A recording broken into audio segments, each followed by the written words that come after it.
Hello everybody. It's time to show the process of making some parts of my plastic devices. This is a part for a sharpening machine. I have tried many methods, but at the moment the most optimal in terms of cost and quality for me is copying in silicone molds, which is slightly different from most presented on YouTube.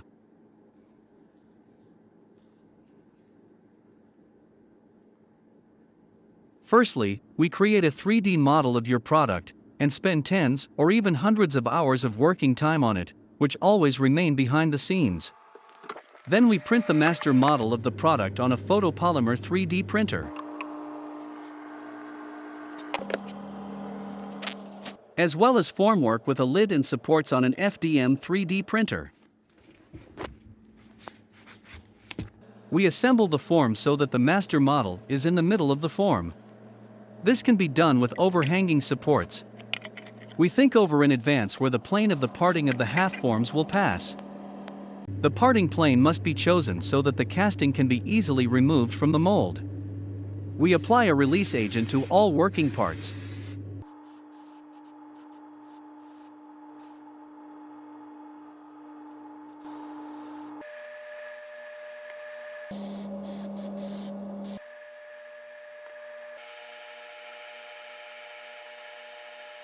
We need the silicone for the molds and get rid of the bubbles using a vacuum chamber.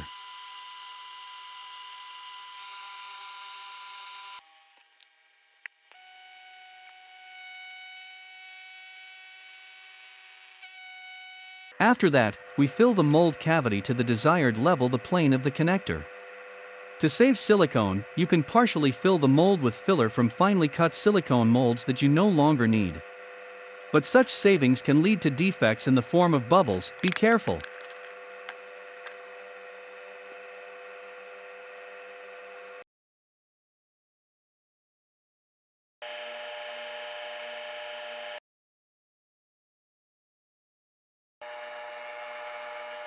The next day. When the silicone hardens, you do not need to take out the master model.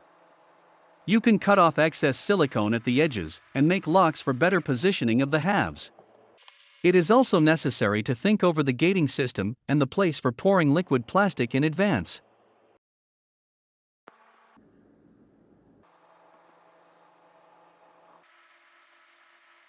Now you can start making the second half of the mold. We apply a release agent to the surface of the connector, otherwise the silicone will stick to each other in the next step. We need the silicone for the second half mold, fill the remaining volume and close the lid. It is necessary to calculate the volume of silicone, so that the excess is slightly squeezed out from under the lid.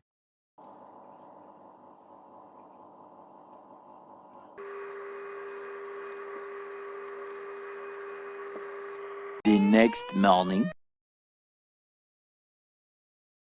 When the silicone hardens, we disassemble the mold and see what we got. Everything is normal except for a few bubbles due to silicone savings. So be careful with this. Silicone for molds is quite expensive.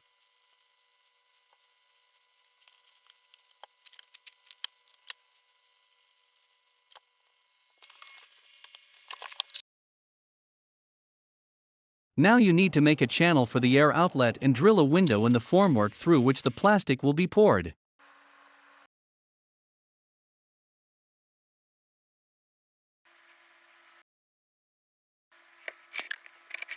Well, the form is ready. We apply a separator on the surface and prepare to pour liquid plastic.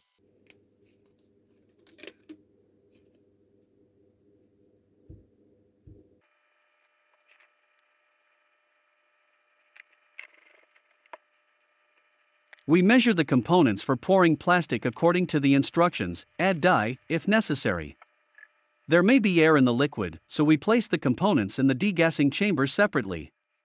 After mixing, the plastic begins to harden within a few minutes, so you may not have time to degas the composition in a mixed form. You need to mix quickly, but carefully so that the composition does not pick up air bubbles. But in practice, this is difficult to achieve and most likely, bubbles will appear. To solve this problem, there are overpressure chambers, which I will talk about later.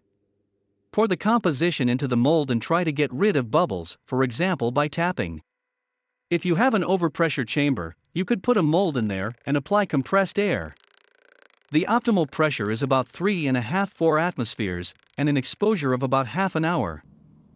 Under pressure, air bubbles will not go anywhere, but they will decrease in size and become invisible.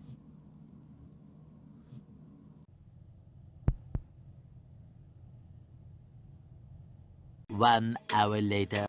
After half an hour, you can disassemble the form and see what we got. There are a few bugs that need to be fixed, but overall the result is good. In the following videos, I will show the result of casting using a pressure chamber. We will strive for the best. Goodbye everyone. Thanks for watching.